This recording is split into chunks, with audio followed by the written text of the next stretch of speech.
in 2010 sought to transform the police from a force to a service.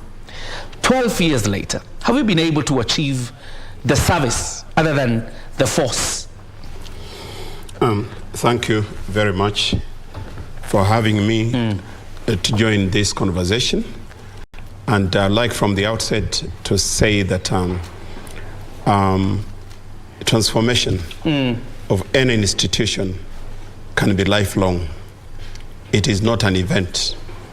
And we have had police reforms in this country for many years, even before the current constitution came into being.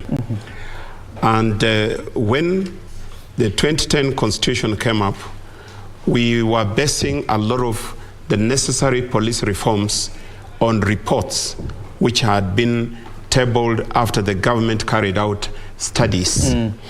And we have in mind here particularly the events that took place during elections.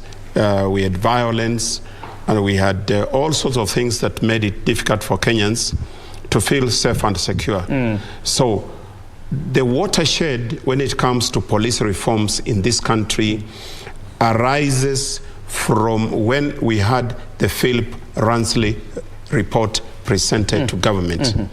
And it was very specific that there was need for reforms in the police service, and they enumerated the various aspects of reform that need to be brought about. And I want to say that police reforms may not be seen as a preserve of the police. It is the police, it is the whole society, it is the entire government, and it is the National Police Service Commission as it is anybody else who is interested in safety and security. Having said that, I want to say that we have witnessed a lot of reforms in the police service. And we are continuing to see a lot of reforms happen. We should therefore not judge the police reforms on the basis of some of the things that have happened recently or many years ago. We should see police reforms against the backdrop of consistently seeing the changes that have taken place. For example, I'll tell you that when there was the need to change from a police force to a national police service, an act of parliament came into place, the National Police Service Act. And that act specified exactly what reforms need to take place. Amongst them, having to come up with a new structure. And the new structure brought into place an inspector general instead of a commissioner of police. That's a reform aspect.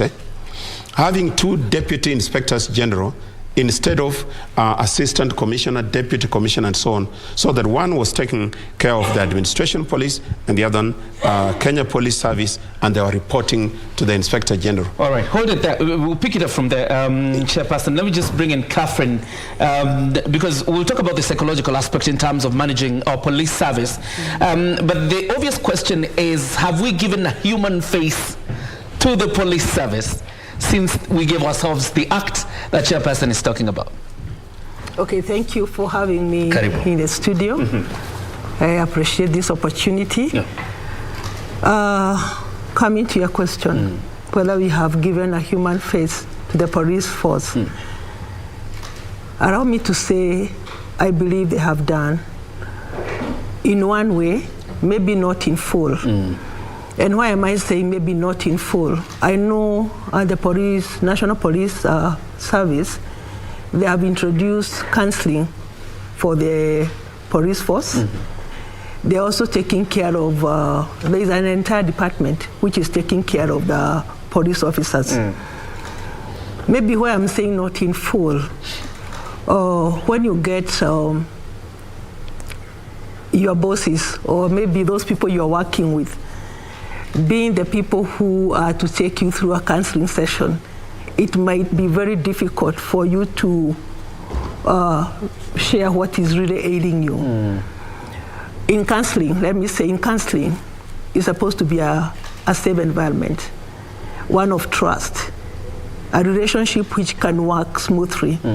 However, if those who are still working with you, and maybe some of them are your bosses, it might be very difficult for you to be able to go and share what is ailing you. And for example, maybe the struggle I'm going through is one between me and my boss. So how can I go and share the same with a person maybe who is of a higher rank? Yeah, this could be, but one thing I would want to say, much more needs to happen. Much more needs to happen. Yeah. Chairperson, of course, as you continue with the reform bit that you were talking about, and obviously having the benefit of being an insider as the first chairperson of the National Police Service Commission, I want us to talk about extrajudicial killings, because that is what we are experiencing right now. That's what we're dealing with right now with the disbandment of SSU by the President of the Republic. Philip Alston, even before the changes to National Police Service, had actually cited the police for extrajudicial killings. How come even after we started the process of reform, we're still talking about extrajudicial killings, Chair? Thank you.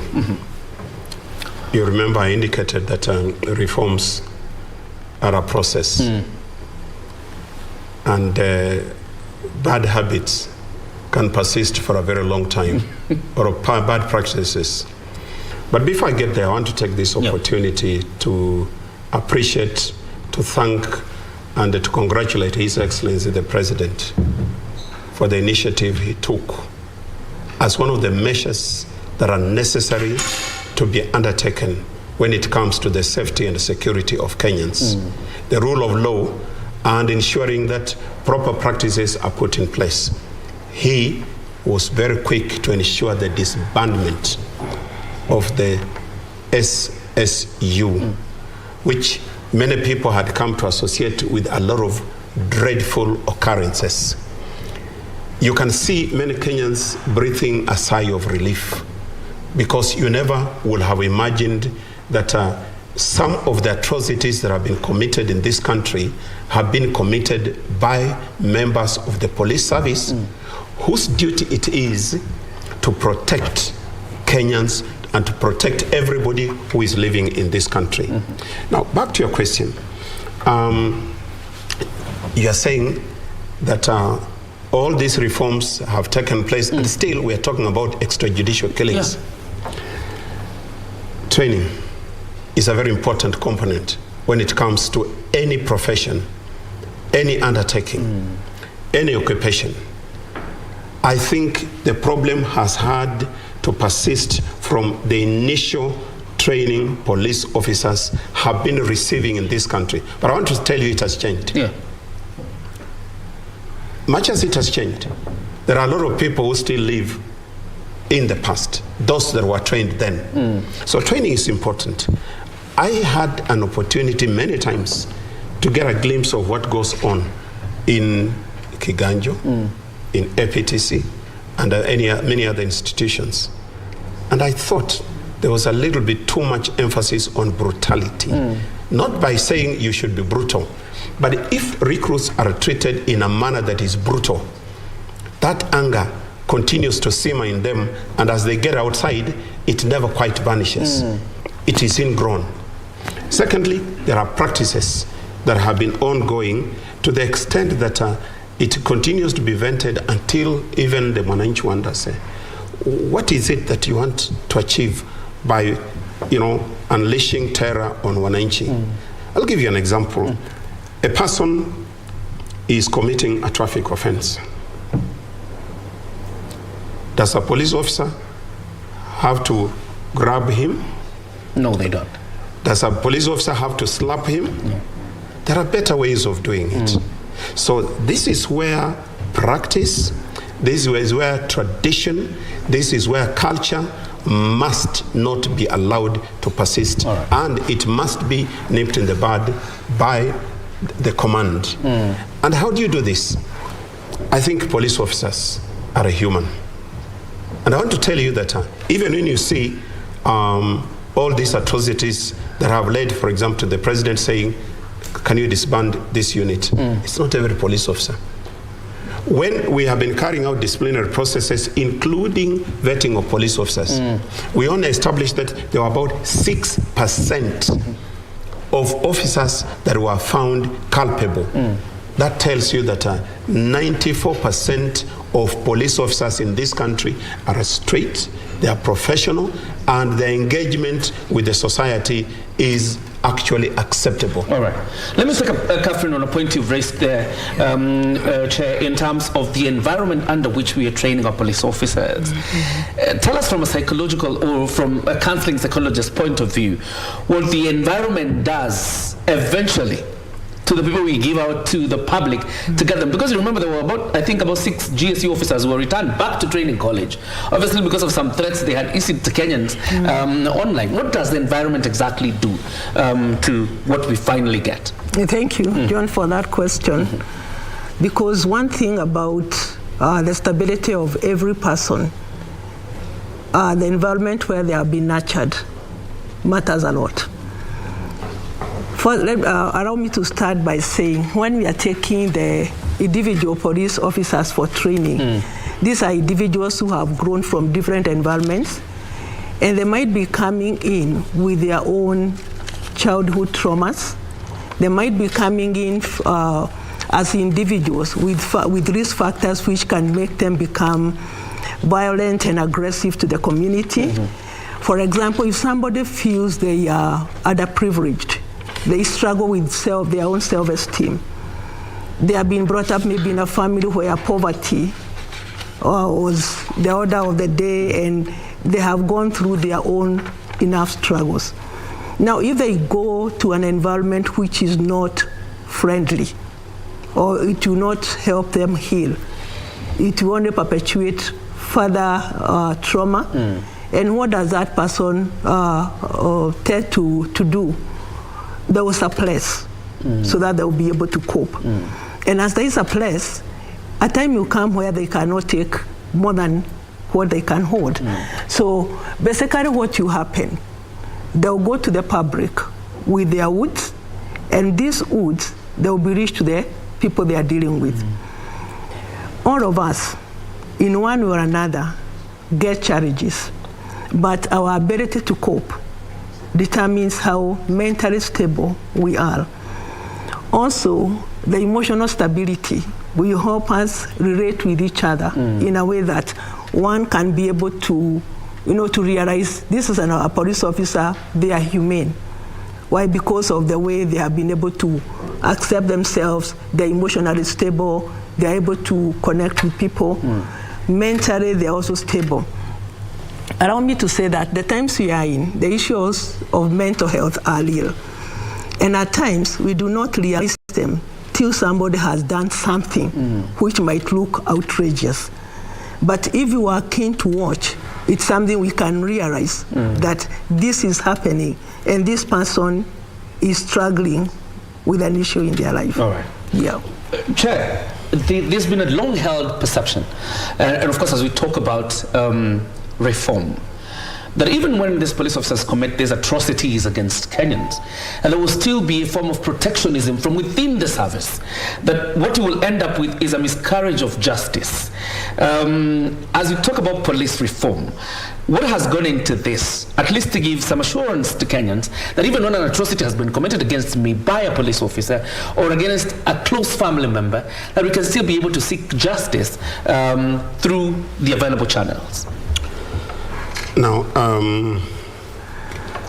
it's very complicated when you are dealing with the thousands of police officers from diverse backgrounds, both in terms of training, because there are those who are trained in the General Service Unit, those who are trained in administration, police, school, there are those who are trained at Kiganjo, and all of them have got different attitudes, different. And I want to say that the skills, apart from those which are related to command, there are those we call the soft skills.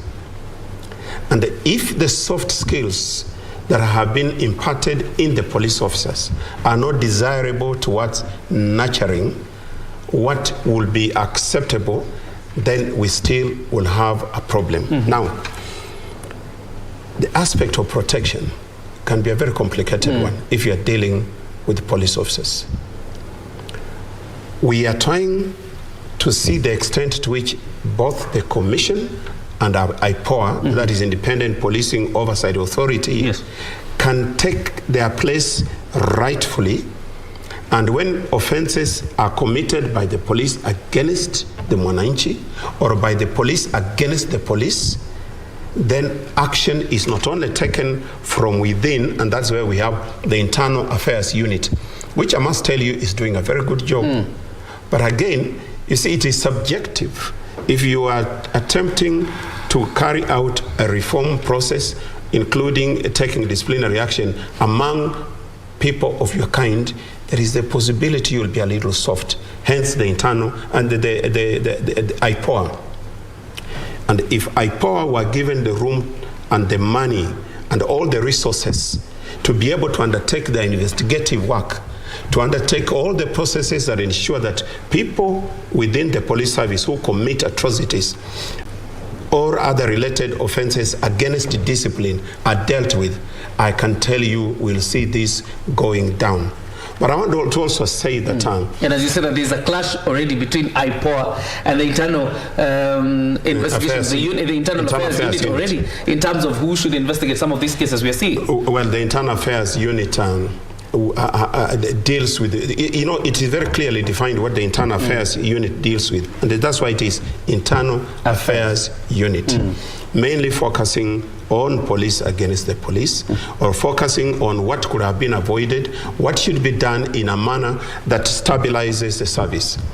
But IPOA, the presumption is that officers are committing atrocities or offenses that are serious, that are actionable, offenses that will lead to prosecution. So in this case, I am really saying that strengthen the IPOA function. Okay. Number two, give the opportunity to the National Police Service Commission to undertake its role in the process of finalizing on disciplinary mechanisms, because it is common knowledge to many people that there are certain aspects of performance which the National Police Service Commission is expected to carry out, but it is not quite doing it because I'll tell you very frankly, there are those strong arm tactics that are being used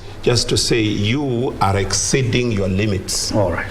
And I want to believe that with the kind of attention His Excellency the President has given to the police service and by extension to the National Police Service Commission, we'll end up with a situation where when the command of the police service feels independent, when the National Police Service Commission realizes that we are in a position to undertake certain actions, including regulating the discipline within the police, not that they are the ones who discipline police officers.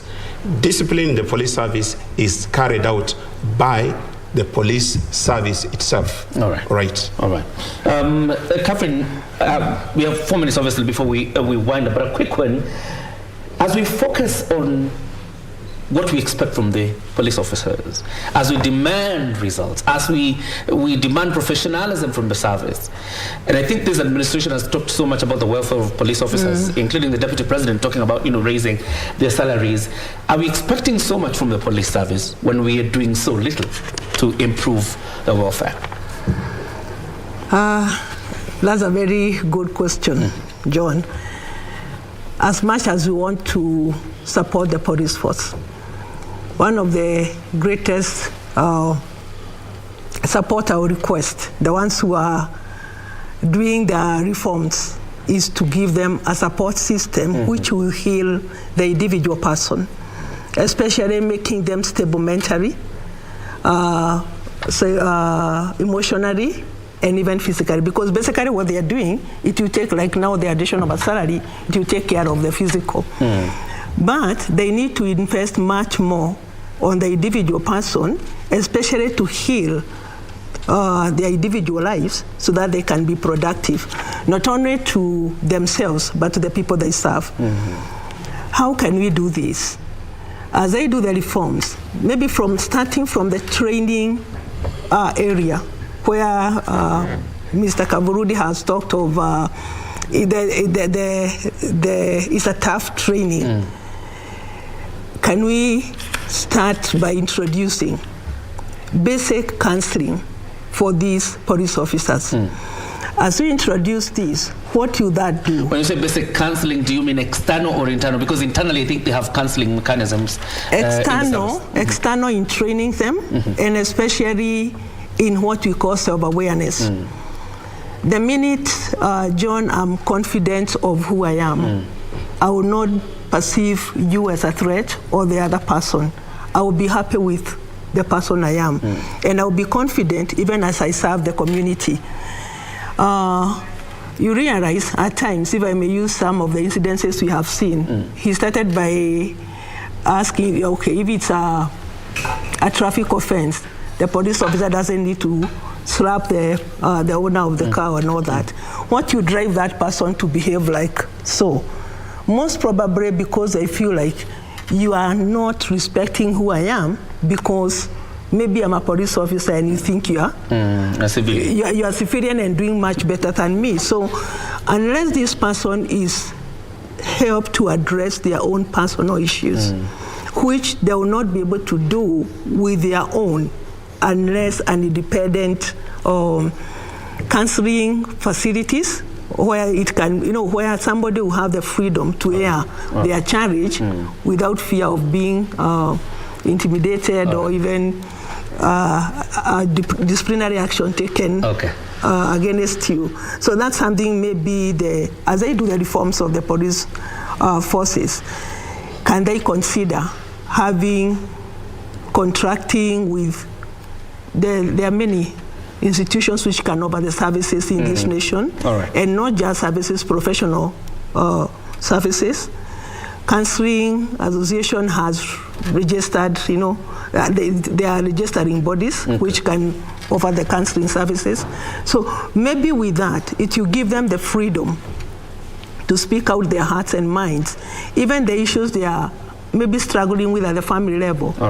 Yeah, we have seen them turn to their wives or even colleagues, and if there is help within the police force itself. That environment. Exactly. Chair, I'm under pressure to wind up, but let me just give you 1 minute to comment very quickly on the welfare of police officers for just 1 minute so we wind up. Okay, Asante. I wish I had a longer time. We'll obviously organize for time. Because what we are discussing is a matter that is serious and very important, not just to the police, but also to the Mwananchi. And as we talk about welfare of the police, I'm really thinking of focusing on a number of things which are important. The welfare of an individual police officer must include his preliminary processes. To what extent are they fair? As a commission, when I was state chairman, and I still think it's the case now, we focused a lot on ensuring there is fairness in promotion, in transfer, in discipline, and in terms of progression. If these aspects are taken care of, including good housing, I want to assure you and I want to assure Kenyans, police officers will not be in a state where they will need the services that she is offering. But above all, I want to say that when we think about police officers, their welfare, and including their housing, we must take cognizance of the fact that police officers are a part and parcel of Kenyans, and let them not be lumped in a camp, and we call it a police line. There is nothing wrong with a police officer living with everybody in society to feel the sense of freedom, to feel the sense of acceptance within a community. Absolutely. And obviously there's a very huge conversation that we need to have for a longer time, because the issues of police welfare obviously remain with us, and clearly, as you point out, Chairman Kavuludi as well as Catherine, there are issues we really need to point out and probably deal with as we talk about police reform. But thank you very much, both of you, for joining us tonight and to discuss this developing story. Obviously, after President William Ruto disbanded the Special Service Unit. This is how we put a cap on Prime Edition. Have yourself a good night. God bless. And thank you. Asante.